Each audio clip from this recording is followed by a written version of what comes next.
Good evening. आजचा दिवस थोडासा हेक्टिक, थोडासा रॅन्डम पण सोबतच खूप मेमोरेबल होता.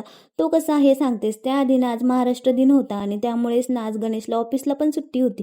म्हणूनच ना आज बाहेरच जेवायचं आणि मूव्ही बघायचा असं प्लॅन केला होता.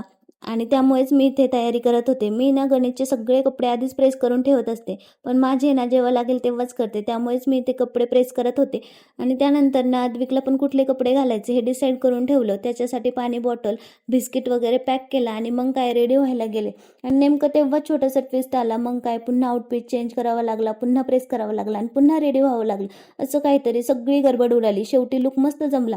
अद्विकला क्यूट तयार केला आणि आम्ही खाली आलो. तोपर्यंत आमचे फ्रेंडसुद्धा आले होते. मूव्ही बघण्याआधी आम्हाला जेवण करायचं होतं, कारण आमचा शो रात्री 10:30चा होता.